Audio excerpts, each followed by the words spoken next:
마가복음 8장 22절에서 26절까지입니다. 22절에서 26절입니다. 같이 읽겠습니다.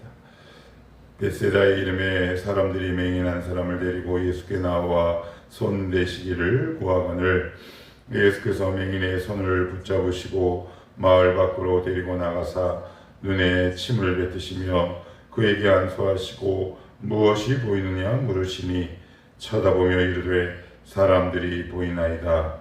나무 같은 것들이 걸어가는 것을 보나이다 하거늘 이에 그 눈이 다시 안수하심에 그가 주목하여 보더니 나아서 모든 것을 밝히 보는지라.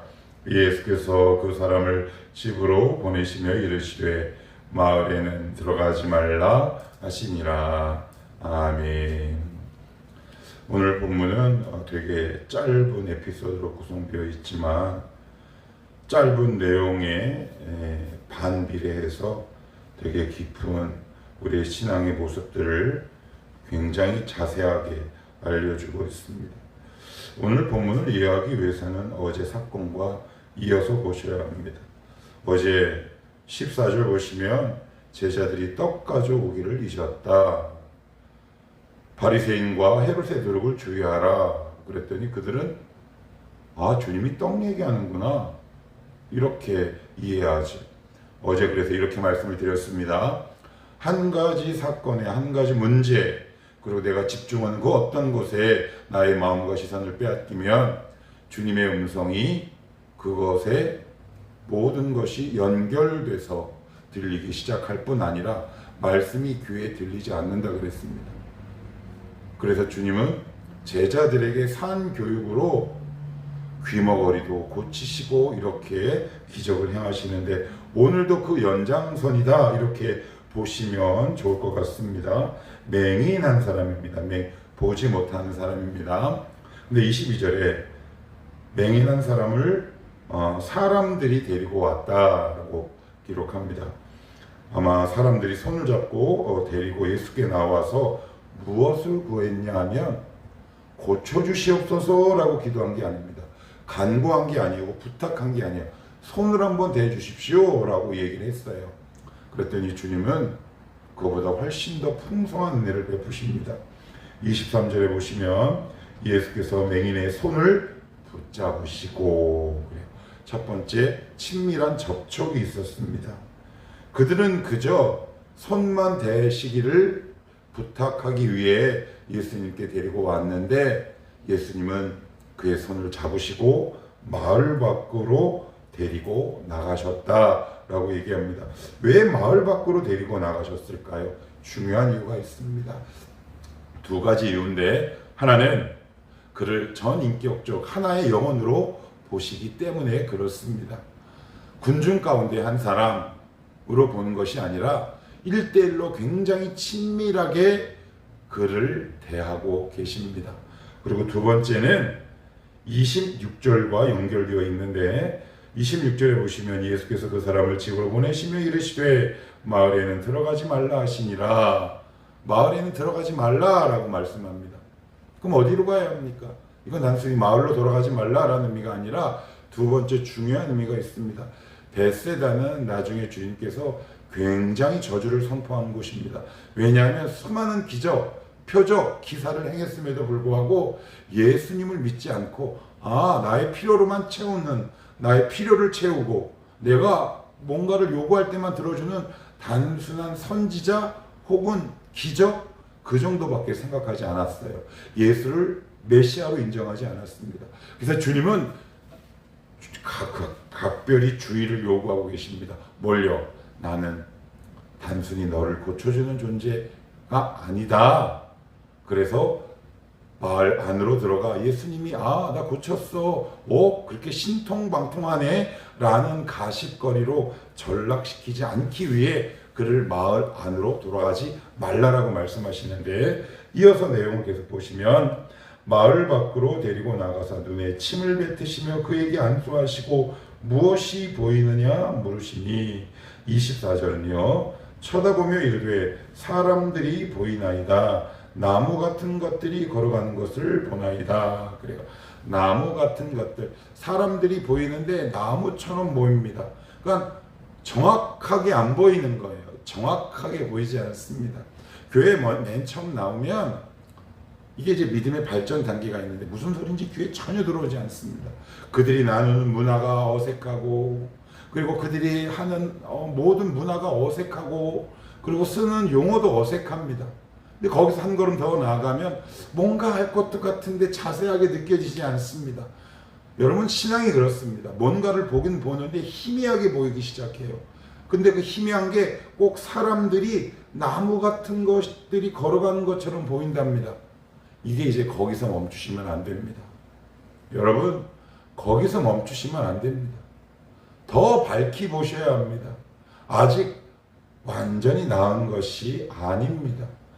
그러나 대부분의 경우 여기서 멈추는 경우가 얼마나 많이 있는지 모릅니다. 희미하게 뭔가 보이는 것 같은데, 그런데 여러분, 육체와 달리 우리 영혼은 그대로 두잖아요. 그대로 두면 점점 영적 시력이 퇴화되기 시작합니다.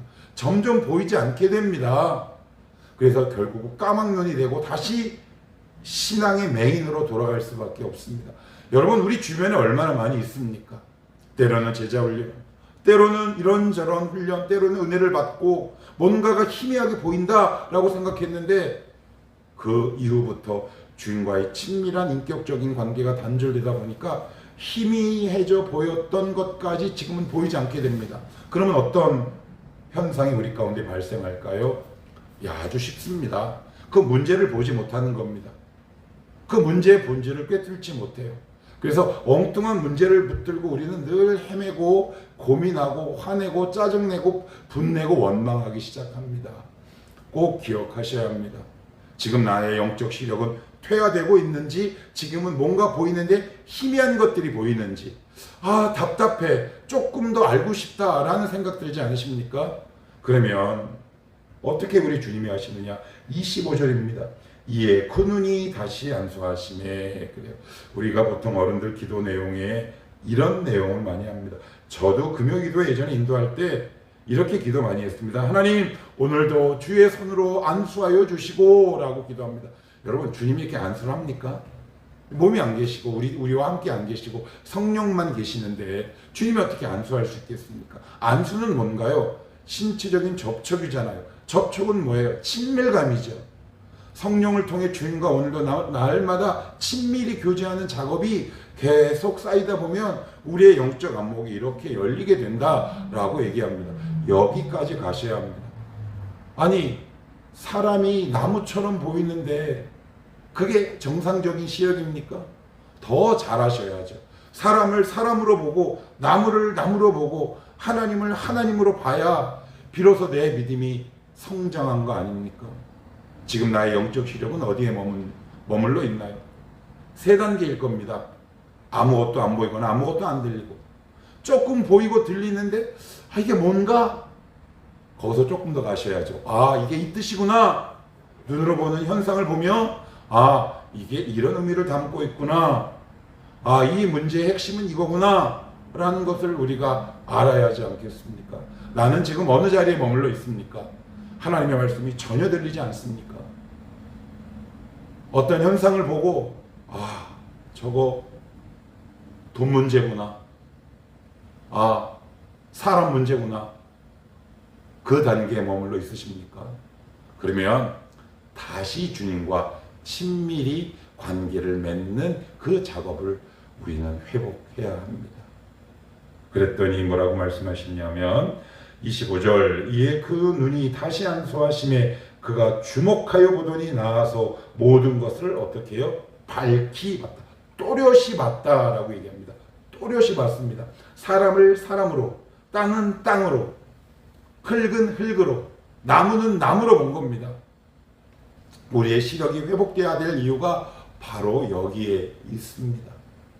그렇지 않고서는 우리는 어둠 속을 헤맬 수밖에 없어요. 보이기는 보이지만 뭔가 밝히 보이지 않습니다. 답답하죠. 늘 신앙생활을 하는데 답답하고 갈급합니다. 아니면 아예 하나님의 말씀이 귀에 들어오지 않아요. 어떤 문제를 봐도 그 문제를 해석할 능력도 없고 이 문제의 본질이 무언지 우리는 깨닫기 요원하지요. 여러분들은 지금 어느 단계에 있습니까? 그러나 이것으로 끝나지 않습니다. 26절을 다시 봅니다. 예수께서 그 사람을 집으로 보내시며 이르시되 마을에는 들어가지 말라 하시니라. 그래요.